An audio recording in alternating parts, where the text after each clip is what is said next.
Hey guys, tonight we're diving into something unexpected, the ancient Korean mud roads that somehow outwitted the rain.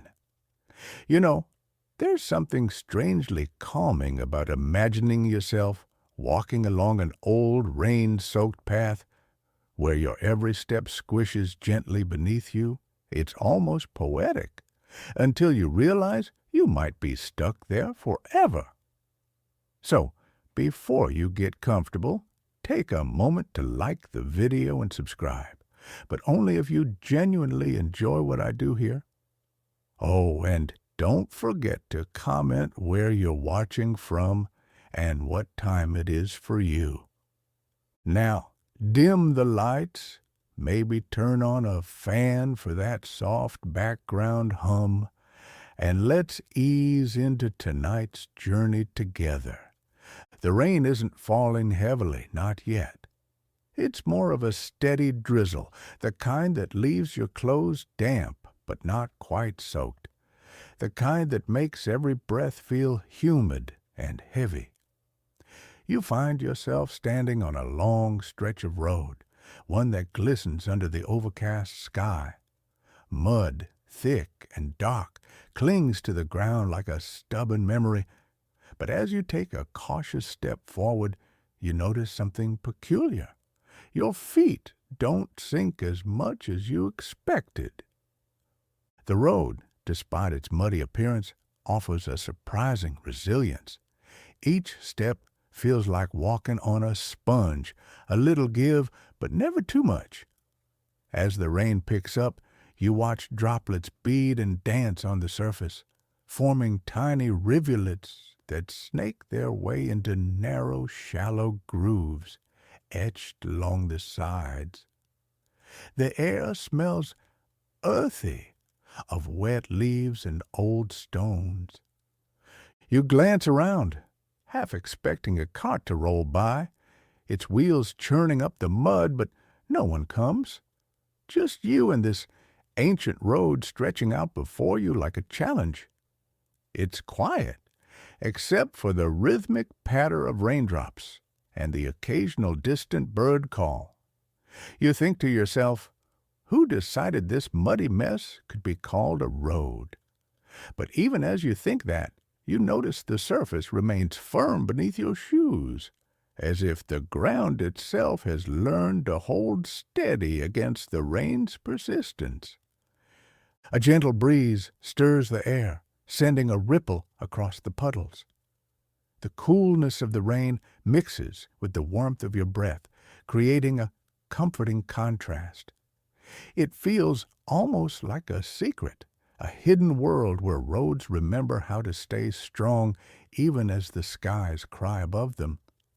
Somewhere deep beneath the surface, the mud holds stories of countless travelers, merchants with their carts, villagers with baskets of rice, even the occasional official on horseback. And as you walk, you begin to notice something strange. The mud doesn't splatter up onto your clothes as it should. Instead, it seems to cling to itself, creating a cohesive, almost velvety texture. Your footsteps leave impressions, yes, but they don't crumble or collapse. There's an art here, an unspoken understanding between the rain, the earth, and those who pass through. You imagine an ancient engineer, perhaps with a long beard and a knowing smile, standing off to the side, arms crossed, saying, "Yes, yes, it works as planned. No one will sink today." You chuckle softly to yourself, picturing this imagined overseer of the muddy marvel. And just as you start to feel a little smug about outsmarting the rain yourself, a small puddle splashes up, catching you on the ankle. You laugh quietly, realizing the road still has a sense of humor. Maybe it's not perfect, but it's good enough to get you where you need to go, if you trust it. You let your hand trail along a nearby hedge, feeling the cool droplets gather on your fingers, and you breathe in the scent of wet grass and distant wood smoke. The road curves gently ahead, disappearing into a soft mist that hovers like a curtain, and somewhere deep inside, you feel the tension in your shoulders ease, the weight of the day lifting, as if the road itself is whispering, "Relax, I've been here longer than you, and I'm not going anywhere." You smile, stepping forward into the mist, leaving behind the memory of the rain and the stubborn mud that defies it. The drizzle becomes a steady hum now, wrapping around you like a soft gray cloak. Your feet move forward, each step bringing a satisfying squelch, but never the dreaded sinking sensation that would trap an unwary traveler. You start noticing something strange about this mud. It's not just wet earth. It glistens with a faint sheen, almost like it has a life of its own. Curious, you kneel and touch the surface. The mud is smoother than you expect, almost silky, and when you lift your fingers, the residue leaves a faint, shimmering trace that smells faintly of minerals. You think, what is this stuff? It's certainly not ordinary dirt. That's when you recall hearing something from a distant local about the silt taken from the Han River. Rich in fine particles and minerals, this silt was known for its unique properties. It compacted under pressure, but remained flexible, almost like a natural rubber. It dawns on you, this isn't just mud. It's engineered earth, tailored for resilience and adaptability. You look up at the sky, watching as the raindrops grow fatter, merging into rivulets that race each other down your rain-spattered jacket. Still, the ground beneath you holds firm. So that's the secret, you think, with a soft chuckle. They didn't just slap down dirt and hope for the best. They crafted this mud like an artisan sculpts clay. You imagine the ancient workers, their hands caked in this special silt, layering it onto the road with precision. Perhaps they tested its resilience with every handful, humming softly to the rhythm of the work, laughing when the mixture finally held its shape. You can almost hear their voices, a low chorus beneath the rain's steady drumming. And here's the twist. This mud, as advanced as it feels, was considered mundane to those who built with it. To them it wasn't magic, it was necessity. Still, modern scientists puzzle over how such ancient techniques managed to create something so enduring. Theories abound. Some suggest a secret ratio of silt to sand. Others argue for the inclusion of certain binding agents like powdered shells or plant fibers. The debate continues, and you can't help but smile at the idea of a bunch of scholars in modern labs arguing over mud recipes from centuries ago. You walk a bit further, feeling the weight of history underfoot. The road dips slightly, guiding water into narrow channels that you hadn't noticed before. The design is so subtle that it seems accidental, but now you realize it's intentional. The engineers of the past didn't just rely on good mud. They crafted drainage systems to carry the excess rain away from the path. You step closer to one of these channels, its edges barely discernible from the surrounding ground. Water flows gently through it, guided by the soft gradient. You can't help but admire the quiet genius of it all. It's like discovering an ancient code written in earth and water. You imagine a group of travelers, their carts laden with rice or silk, pausing under the cover of a cloth canopy, discussing whether the rain would slow them down. One of them taps the ground with his foot, nodding with satisfaction. "No worries," he might say. "This road can take it." And you, standing here centuries later, nod in agreement. A breeze picks up, stirring the rain into delicate swirls around you. The air grows fresher, tinged with the clean scent of wet stone and green leaves. Somewhere off in the distance, a bell chimes softly, its sound carried by the wind. You feel as though you're not just walking through history. You're walking with it. And just when you think the mud has revealed all its secrets, your foot brushes against a patch where the surface feels slightly firmer, almost springy. You press down with your toe, testing its give. It's as if there's something solid beneath the mud, a hidden layer lending extra support.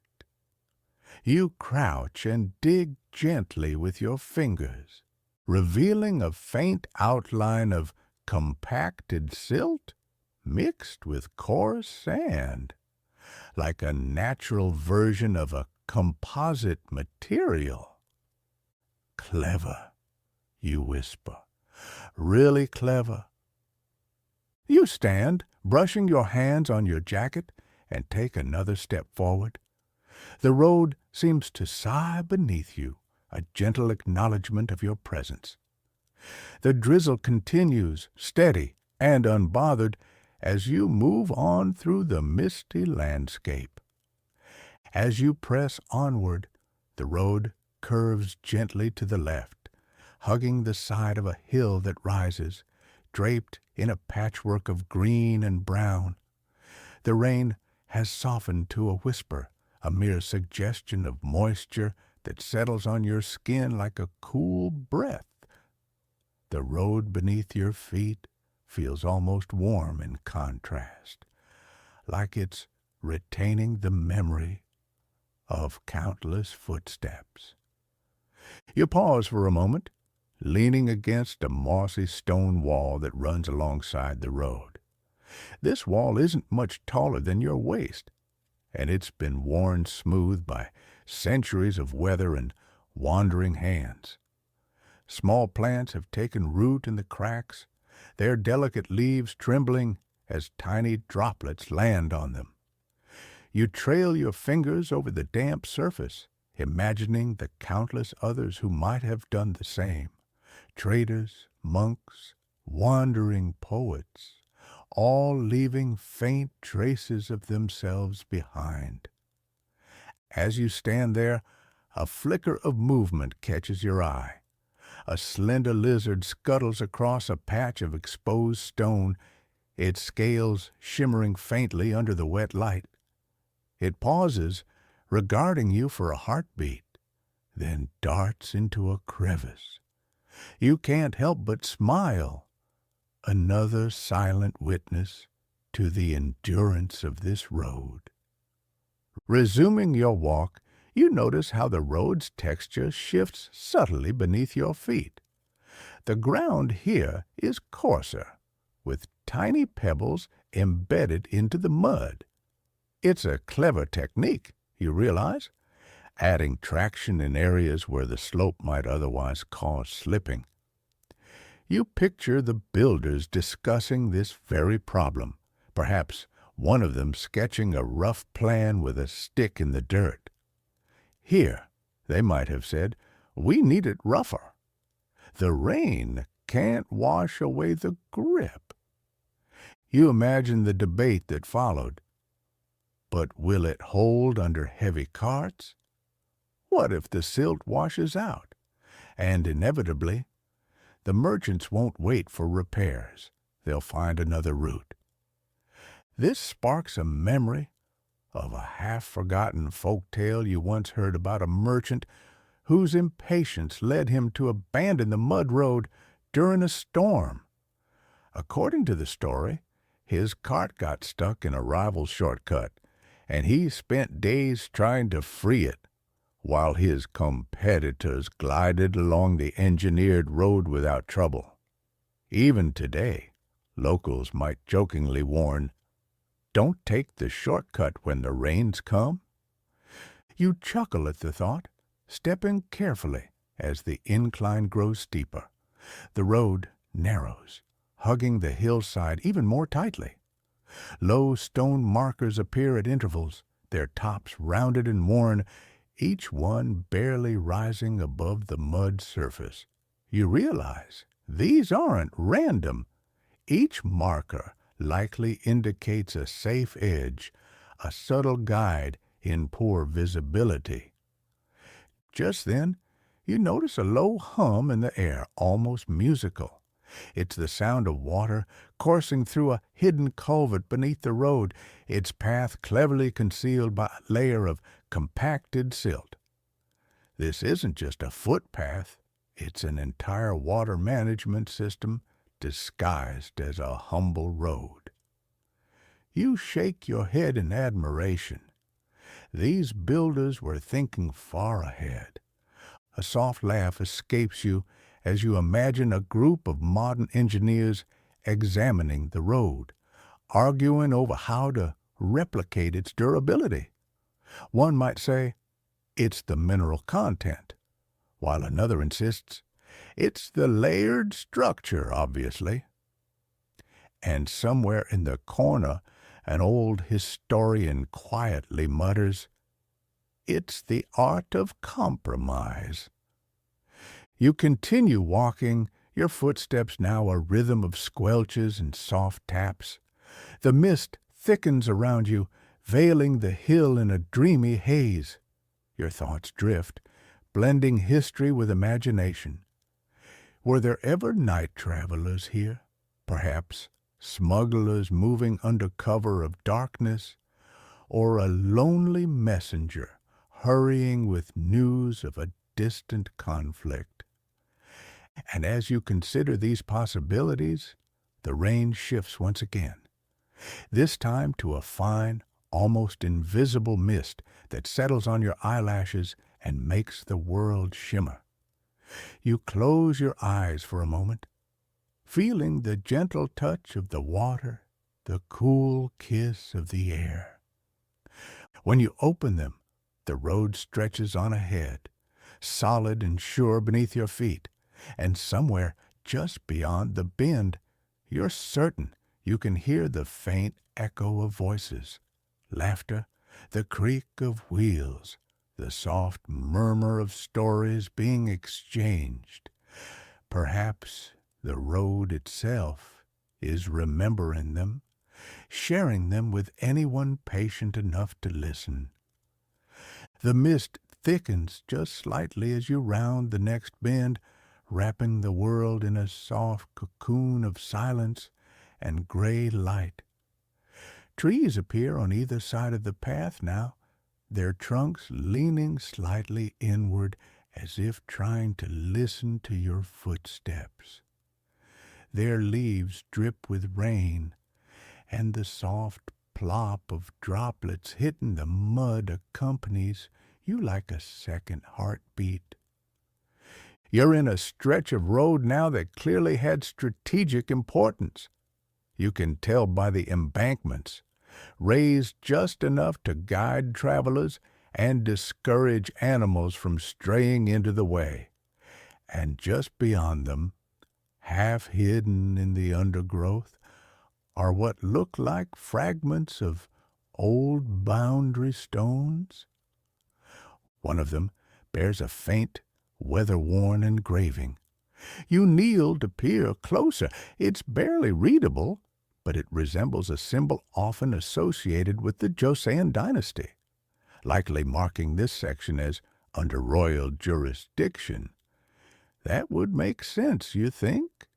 Roads like this weren't just trade routes. They were arteries of governance.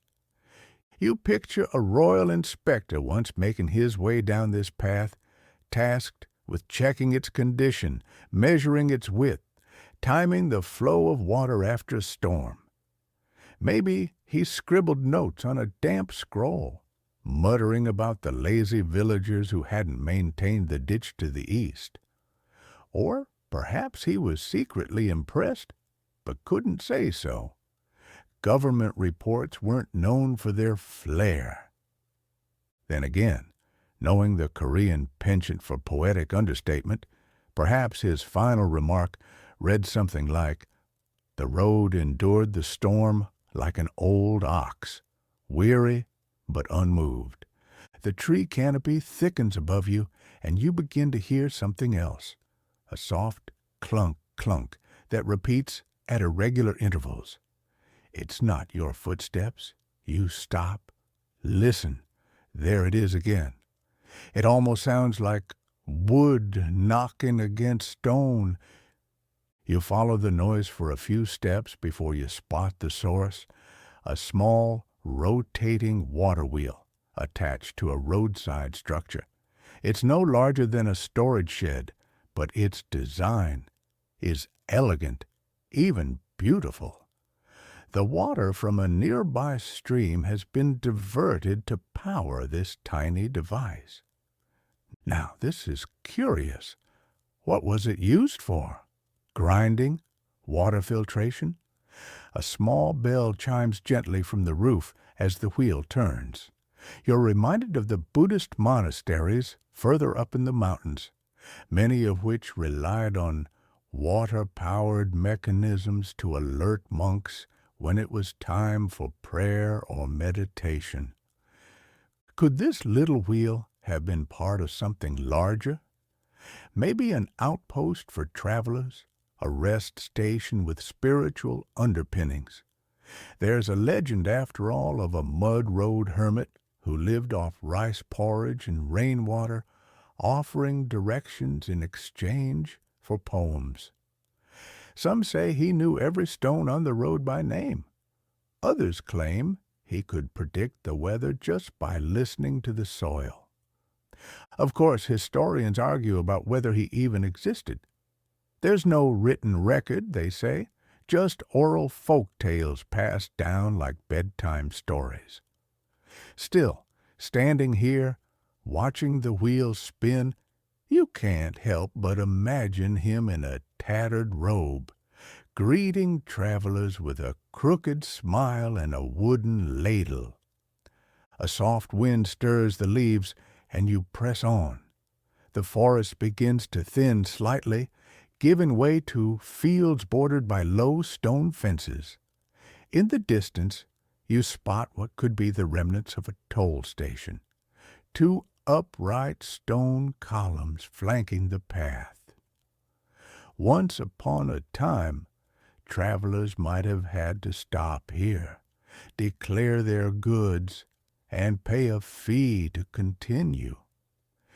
You chuckle at the thought of a weary merchant, drenched from head to toe, haggling over grain taxes with a soggy official under a leaky cloth canopy.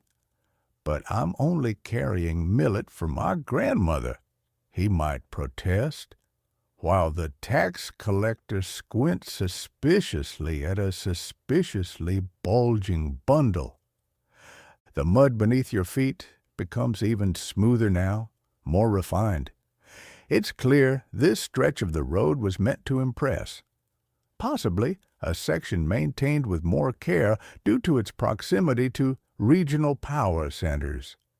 You notice small, deliberate ridges in the mud, likely meant to channel water off to the side rather than letting it pool. There's a kind of calm efficiency to it, a simple, elegant solution for a complex problem. How to tame nature without resisting it. You murmur softly to yourself, "This isn't just infrastructure, this is philosophy." You begin to notice more signs of human presence. A fragment of ceramic tile, the rusted hinge of an old lantern hook, even what looks like a fossilized rice husk trapped in the mud. Each one is a whisper from the past, murmuring stories to anyone willing to slow down and listen. And tonight, you are. You walk deeper into the fields now, where the road seems almost to vanish beneath the grass and flowers. But if you watch closely, you can see faint impressions, ruts worn into the earth by generations of carts and feet. It's as if the road is whispering, "I'm still here, just quieter now." A soft breeze carries the scent of wildflowers and damp earth. You pause, breathing it in, imagining ancient traders stopping here to rest, perhaps sharing a joke or a handful of dried persimmons. The grass sways gently, like an audience nodding along with your musings. You spot a solitary stone marker tilted at an angle, its top etched with unfamiliar characters, perhaps an old dialect from a neighboring province. You can almost picture a village elder explaining its meaning long ago, maybe during a festival where children chased fireflies and the air buzzed with the scent of grilling fish. Further ahead, the road dips slightly into a shallow hollow where rainwater has collected, forming a temporary pond. Frogs chirp softly at its edges, their voices blending into a sleepy chorus. You step carefully along the higher edges, noticing how the road's builders had subtly banked the sides to direct water away. It's not perfect, but it works well enough, especially considering the centuries that have passed. A thought crosses your mind. How many travelers in history have stopped here, shoes caked with mud, grateful for even a moment of solid footing? Perhaps a group of weary scholars, their bamboo scroll cases slung over their backs, reciting poetry to distract themselves from the drizzle. You grin, and probably arguing about the correct pronunciation of a character, too. You say aloud, your voice echoing slightly in the quiet.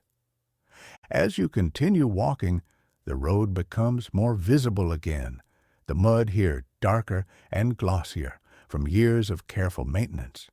You notice something strange. Small, flat stones embedded into the surface at irregular intervals. Each stone has a faint, almost imperceptible pattern carved into it. Could these have been talismans? Markers to ward off misfortune? Historians still debate their purpose. Decorative elements, some say. Practical traction points, argue others. But a few romantic souls suggest that each symbol was meant to mark a safe step, a promise from the road itself that no harm would come to those who followed it. You let that idea settle in your mind as you walk, each step feeling lighter, more assured. The sun, such as it is behind the clouds, dips lower in the sky, casting a soft golden glow over the landscape.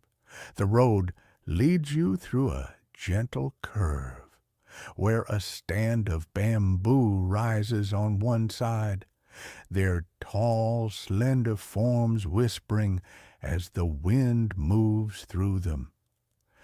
It's said that bamboo has long been a symbol of resilience and adaptability in Korean culture. You imagine the builders of this road drawing inspiration from the way bamboo bends but doesn't break, from its hollow structure that gives strength without rigidity. It's a quiet lesson, murmured by the plants themselves.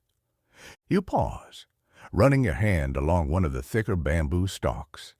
It feels cool and smooth, a stark contrast to the roughness of the mud road. A droplet of rainwater slides down the stalk and onto your hand. It's chill, a gentle reminder that nature is always present, always shaping and reshaping the world. In the distance, you hear a faint rustle and turn just in time to see a pair of pheasants dart across the path, their feathers flashing with iridescent greens and reds. For a moment, it's like stepping into a painting, nature frozen in a moment of vibrant stillness. You smile softly and keep walking, feeling the day's light beginning to fade into evening hues. The road becomes more uneven now, as if testing your resolve. But you keep going, confident that every twist and turn has been carefully considered, every dip and rise a deliberate part of the journey's design. As the path narrows once more, you catch sight of a small stone shrine nestled at the base of a tree. It's no more than a stack of stones, really, but you can imagine weary travelers leaving offerings here. Bits of fruit, coins, whispered prayers for safe passage. You lean closer, tracing the outlines of the stones with your fingertips. The texture is rough but comforting, a reminder that even in solitude, there's connection to those who've come before. The shrine seems to murmur back, "Keep going, you're almost there." Slowing your breath, you feel the weight of the day gently lift from your shoulders, as if the ancient road itself is cradling you in its timeless embrace. The mist swirls softly around your feet, blurring the edges of the path and softening every sound into a quiet lullaby. Your steps slow, matching the rhythm of a heart at peace, each movement a whisper against the earth. The cool air brushes your skin like a tender caress, carrying with it the faint scent of moss and rain-kissed leaves. Somewhere far off, a gentle bird call punctuates the stillness, a delicate reminder that life continues in this hidden world, unhurried, serene, and steady. Your thoughts begin to drift like autumn leaves on a slow stream, carried away from worries and the noise of the day. Here, between the weathered stones and soft earth, time folds softly around you, cradling the moment like a quiet secret. The stories embedded in this road of travelers, builders, and whispered legends fade gently into the background, becoming a soft hum in your mind. As you sink deeper into this peaceful rhythm, imagine the warm glow of lantern light flickering through ancient trees, casting dancing shadows that lull you further into calm. Feel the gentle hum of the night settling around you like a soft blanket drawn tight against the chill. Now, take a final slow breath in, and as you exhale, let all tension melt away. Know that wherever you are held in a moment of quiet rest and gentle dream.